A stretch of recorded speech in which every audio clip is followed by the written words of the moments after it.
இந்த கடைசி நாட்களிலே இது ஆண்டுடைய, நான் எப்பொழுதுமே சொல்லுவேன், நல்லா கவனிங்க, எப்பொழுதெல்லாம் ஆண்டவர் எழுப்புதலை அனுப்புகிறாரோ, கவனிங்க, உதாரணத்திற்கு ஒரு ஜெப எழுப்புதலை கர்த்தர் அனுப்புகிறார் என்றால் பிசாசு அதை டூப்ளிகேட் பண்ணுவான்,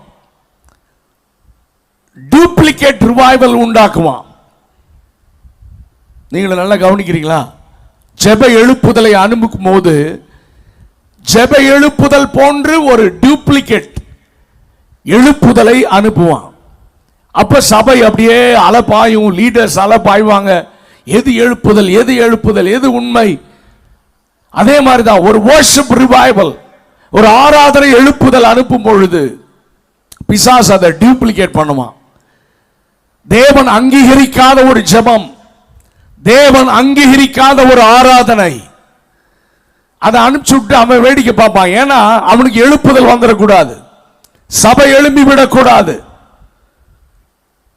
அதே போலதான் வசன எழுப்புதலை ஆண்டவர் அனுப்பும் பொழுது பிசாசு அதையும் டூப்ளிகேட் பண்ணுவான். வசனத்தை தவறாக, உபதேசங்களை குழப்புகிற, சத்தியத்திற்கு விரோதமாக ராங் இன்டர்பிரேஷன், வசனத்தை தவறாக மொழிபெயர்த்தல். பரிசுத்த ஆவியானவர் உதவியினால வசனத்தை வாசித்தா, பரிசுத்த ஆவியான உதவியினால வசனத்தை போதித்தால், அந்த வசனத்தில் உள்ள சத்தியத்தை அந்த இடத்திற்கு தகுந்தால் போல், அந்த ஜனத்திற்கு தகுந்தால் போல், அந்த கூட்டத்திற்கு என்ன தேவையோ அதை தீர்க்க தரிசனமாக பேசுவதற்கு கர்த்தர் பயன்படுத்துவார். ஆமென். ஒரே வசனம் தான், ஒருவேளை ஒரே செய்தியாக கூட இருக்கலாம். ஆனால் நீங்கள் எந்த இடத்தில் நிற்கிறீர்களோ அந்த கூட்டத்திற்கு தகுந்தாற் போல், அந்த சரியான நேரத்திற்கு தகுந்தாற் போல் ஆண்டவர் அந்த செய்தியே மாற்றி விடுவார். அந்த வசனத்திலிருந்து அந்த prophetic preaching, தீர்க்க தரிசனமான செய்தியை பரிசுத்த ஆவியானவர் அங்கே பேச உதவி செய்வார். ஆனால் இந்த வஞ்சிக்கிற ஆவிகள், அசுத்த ஆவிகள் இன்றைக்கு அநேகரை ஆட்கொண்டு ஊழியர்கள் என்கிற போர்வையிலே வசனத்தை ஜனங்களுடைய இச்சைகளுக்கு ஏற்ப, ஜனங்களை பிரியப்படுத்த, சத்தியத்தை அறிந்து சத்தியத்தை விசுவாசிக்க கூடாதபடிக்கு ஜனங்களை திசை திருப்ப, இந்த உலக ஆசீர்வாதங்களையும் மற்ற காரியங்களையும் குறித்தே அதே வசனத்தை குறித்து பேச வஞ்சிக்கிற ஆவிகள் ஊழியர்கள் என்கிற போர்வையில் அநேகரை எழுப்பி இருக்கிற இந்த காலம்.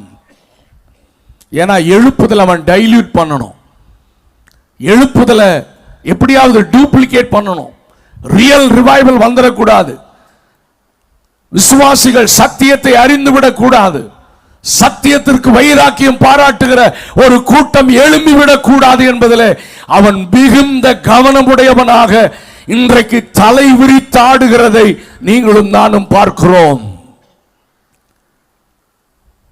நெகேமியா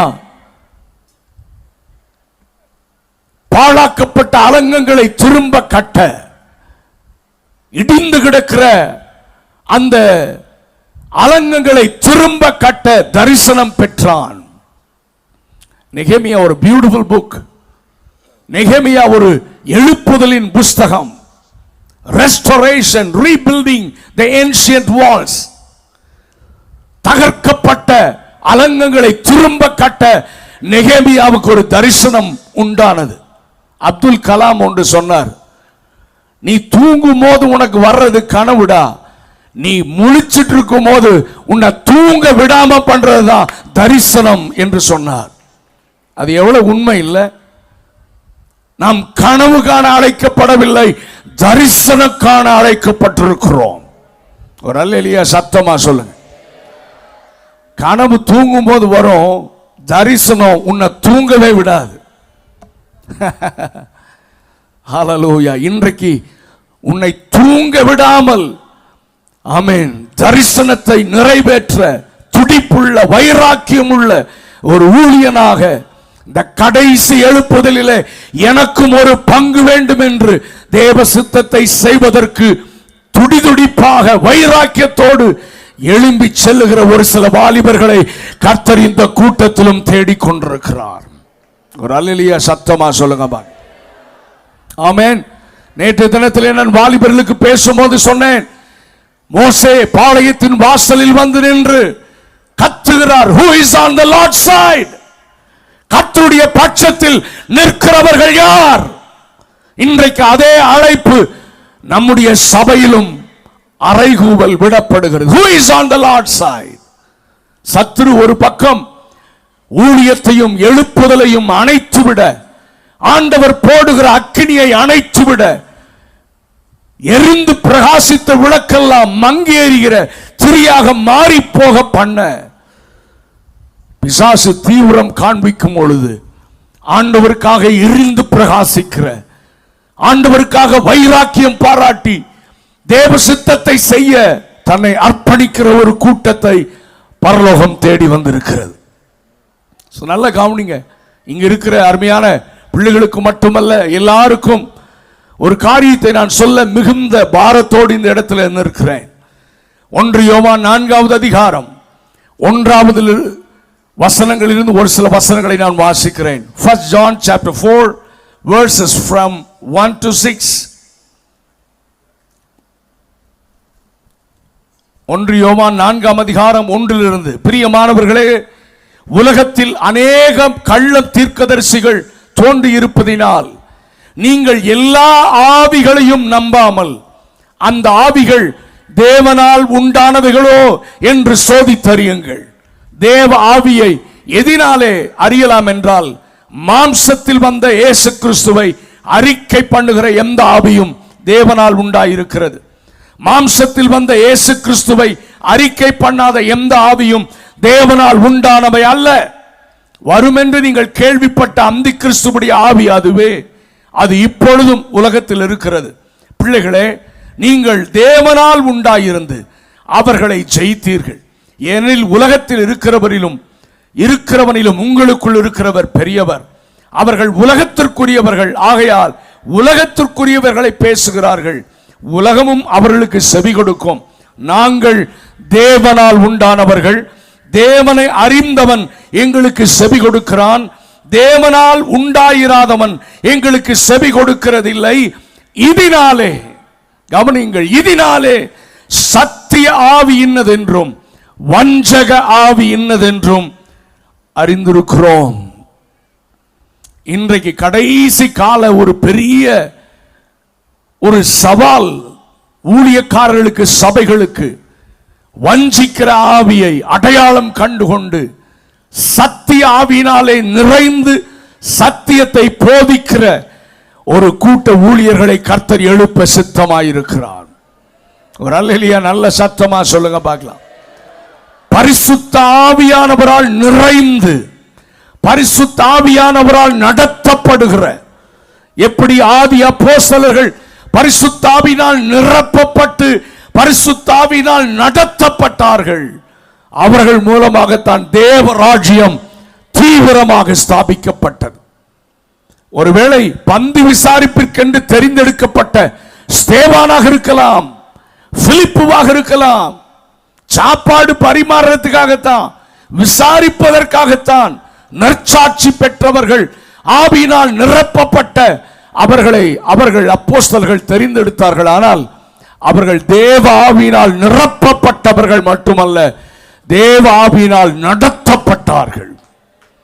அவர்கள் மூலமாக மந்திரிமார்கள் அசைக்கப்பட்டார்கள். மந்திரிகளுக்கு கூட அவர்கள் ஞானஸ்தானம் கொடுத்தார்கள்.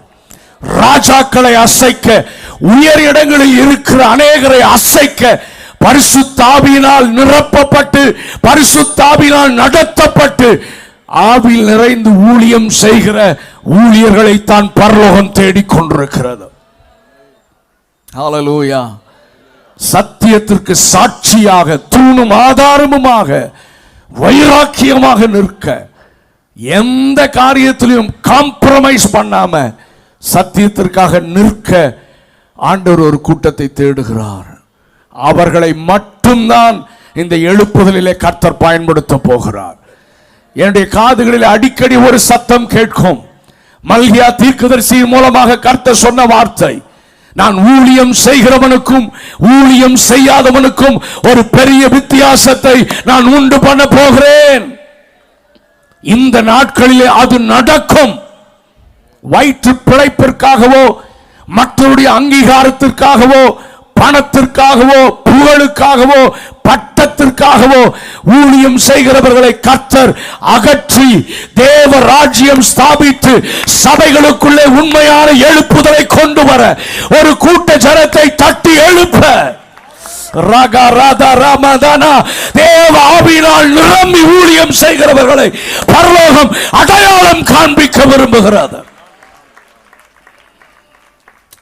ஆமென். இந்த காலை நேரத்தில் I want to encourage you people. நான் உங்களை என்கரேஜ் பண்றேன். எத்தனை வருஷம் ஊழியம் செய்யறன்றது முக்கியம் அல்ல, நான் எப்படி ஊழியம் செய்தன்றதுதான் முக்கியம். ஆமென். அநேகர் சில்வர் ஜூப்ளி டைமண்ட் ஜூப்ளி கொண்டாடுவாங்க. எனக்கு அதுல எல்லாம் உடன்பாடே இல்லை. நான் இன்னும் ஆண்டவருக்காக ஒன்றும் செய்யல. கடந்த 35 ஆண்டுகளுக்கு மேல நான் தேவனுக்கு ஊழியம் செய்கிறேன். ஆனால் திரும்பி பார்த்த ஆண்டவரே, நான் உருப்படியா ஒன்றும் செஞ்ச மாதிரி எனக்கு தெரியல ஆண்டவரே, திருப்தி இல்லை ஆண்டவரே. இன்னும் ஆண்டவருக்காக வாழணும், இன்னும் ஓடணும், இன்னும் தேவ ராஜ்யத்தை ஸ்தாபிக்கணும், இன்னும் ஒரு சிலரையாவது எழுப்பணும்ன்ற துடிப்போடு தான் ஓடிக்கொண்டிருக்கிறேன். தேவ சமூகத்திலே நான் சொல்லுகிறேன். I want to encourage you this morning.